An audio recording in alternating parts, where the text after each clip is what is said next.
그리고 사목헌장으로 무엇을 말하는가 할 때 네 가지를 정리가 될 수 있는데, 봤으면 뭘 이제 교회는 한마디로 예수님께서도 말씀하시지 않습니까? 가르침이라 그러잖아요. 선포한다 그러잖아요.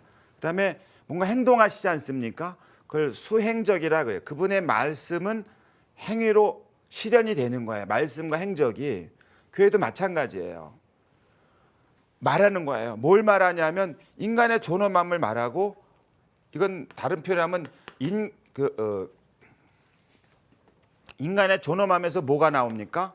인간의 존엄은 처음에는 하느님에게서 나오고 예수 그리스도를 통해서 성령의 이 삼위일체 하느님에서부터 인간의 존엄함이 나와요.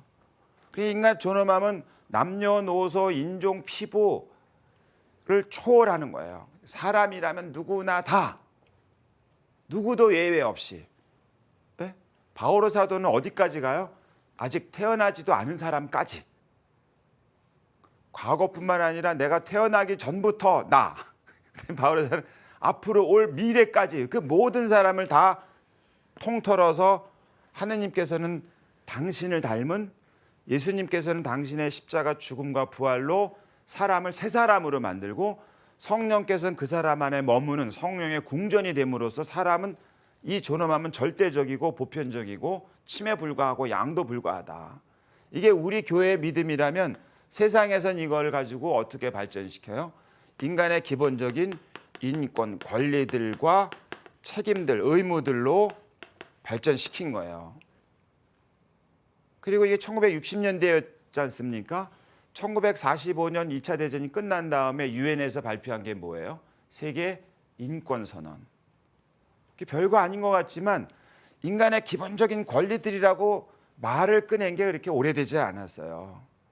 불과 100여 년 전만 해도 계급사회일 때 양반이 있고 중인이 있고 사대부가 있고 말이죠.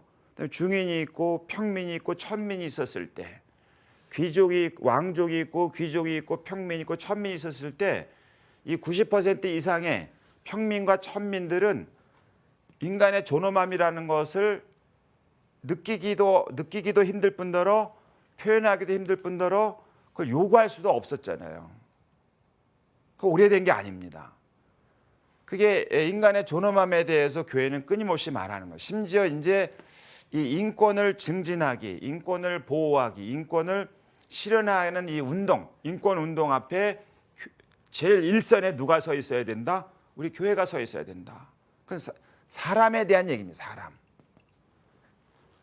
또 무엇을 말하면 인간 공동체인데, 이게 인간은 인간다워야 하고 사회는 사회다워야 한다. 인간 존엄이 완전하게 실현된 게 참 인간이에요. 누구? 예수 그리스도죠. 참 인간이시면서 참 하느님이신. 그다음에 인간 공동체는 사회거든요. 이거는 가족도 인간 공동체입니다. 가장 기초적이고 세포가 되는 가족부터, 그다음에 동네도 되겠죠. 그죠? 그 지역적으로. 그다음에 국가도 되겠죠. 그다음에 영내, 동아시아도 되겠죠. 더 크게는 뭐가 되겠습니까?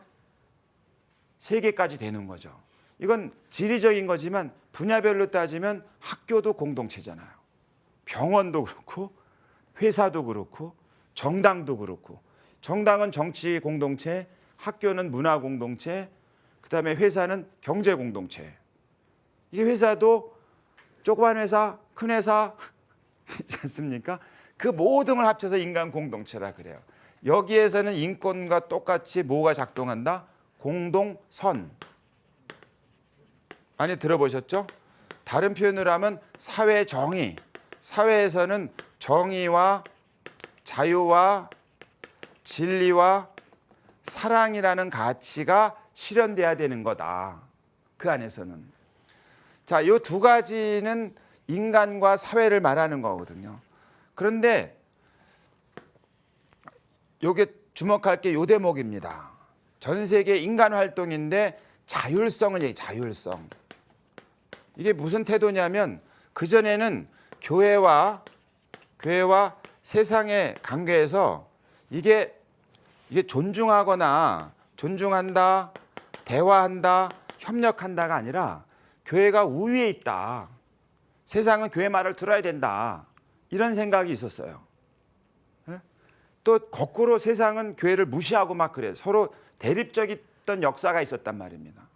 근데 2차 바티칸 공의회 이전부터 어떤 서서히 분위기에 와서 교회와 세상은 서로 협력한다로 바뀌는 거예요. 그럼 세상에서 벌어지는 일이 뭐가 있어요? 조금 전에 말씀드린 것처럼 경제, 정치, 문화 이런 데에서는 뭐가 있다? 성령께서 활동하신다. 거기서도. 그럼 뭐가 거기서 확보가 된다? 자율성. 종교의 언어, 그리스도교의 언어를 말하지 않지만 예를 들어서 조금 전에 공동선 얘기하면서 제가 4가지 진리, 자유, 정의, 사랑 얘기하지 않았습니까? 그럼 정의, 경제 분야에서 정의 뭐가 있어요? 분배 정의.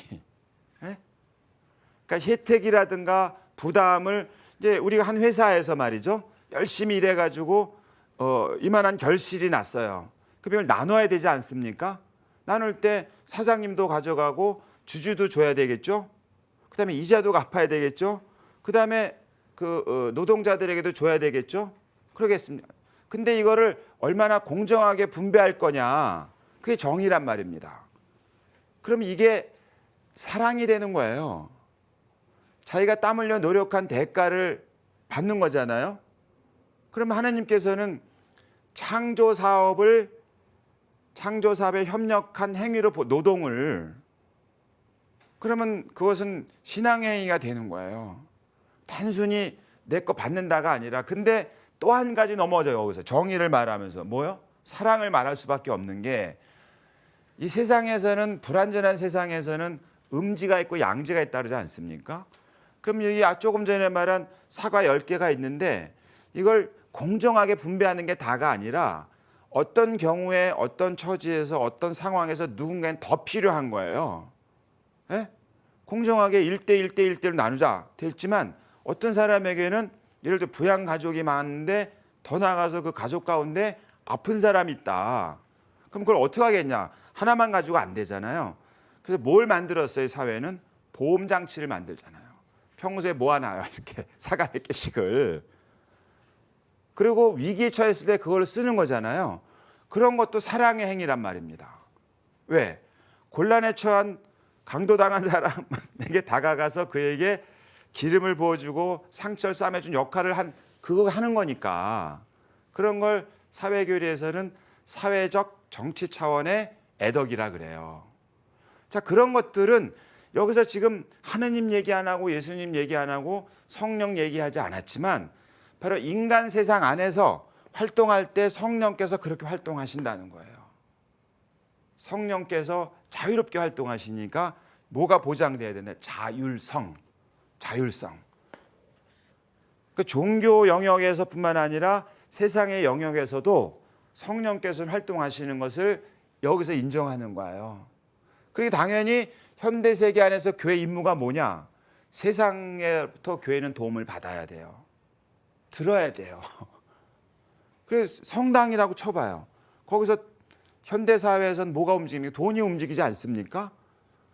돈을 움직이는데 그건 재무 문제라든가 회계 문제라든가 그건 세상에서 투명하게라든지 정직하게라든지 공정하게라든지 불법 탈법이 아닌 문제로 운영해야 되잖아요. 한 걸음 더 나서 교회는 거기 뭐가 들어갑니까? 돈을 쓸 때 윤리성의 문제, 목적성의 문제가 있잖아요.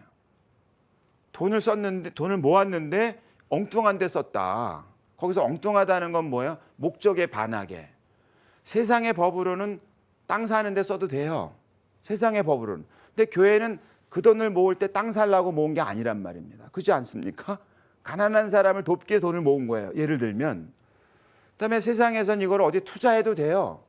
그렇잖아요. 아니 돈을 갖다가 어디 투자하는 게 나빠 요즘 같은 세상에. 근데 교회는 아무데나 투자하면 안 돼요. 교회 돈을 은행으로 가잖아요. 그 은행에서 그 돈이 어디로 가는가 또 봐야 돼요. 왜?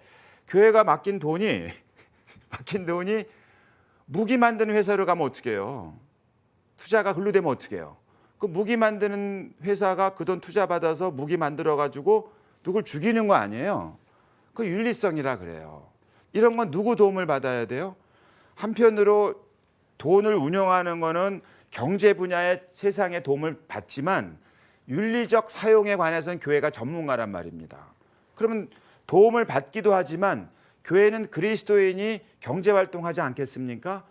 교회의 윤리적 가르침, 사회적 가르침, 교회 가르침을 그들에게 알려서 그분이 경제 활동할 때 그리스도인으로서 부끄러움이 없도록 활동하도록 격려하고 영감을 불어넣어주고 지원해주는 거예요. 그러면 현대 세계 안에서 교회 임무가 뭐냐면 세상으로부터 도움도 받고 세상에도 도움을 주는 것이다. 그래야 앞에서 처음 말씀하신 사람들 한 사람 한 사람이 품위 있는 생활을 하는데 도움이 된다. 그래야 세상이 질서, 조화, 정의 이런 모습으로 하느님 보시기에 좋은 모습으로 매일매일 탈바꿈이 된다. 그래서 교회와 세상은 하느님과 인류를 그리고 인류와 인류 사이의 일치를 도모하기 위한 도구이고 표지여야 한다는 이 교회 헌장의 본성과 사명을 이런 식으로 실현하게 된다. 그러니까 구체적으로 제가 정리하자면 교회 헌장의 이론이라 그러면 교회는 뭐냐라고 말한다면 사목 헌장에서는 교회라는 이 몸짓은 몸통으로 세상에서 무엇을 해야 되느냐를 얘기하는데 오늘 첫째 시간에 정리하는 것은 세상에 인간의 인간다움을 위한 그리고 사회의 사회다움을 위한 활동이 교회가 떠맡은 임무고 과제다. 이렇게 정리해 볼 수 있습니다. 어떻게 그냥 막 그 질문이나 이런 거 안 받고 계속 해가지고 죄송합니다만 그게 좋은 거예요. 어려운 질문하면 제가 곤란하지 않습니까? 그 다음 시간에도 좀 더 리얼한 분야 대해서 사실 교회는 구체적으로 어떤 분야에서 어떤 무엇이 필요한가를 한번 살펴보도록 하겠습니다. 오늘 들으시느라고 고생하셨습니다. 고맙습니다.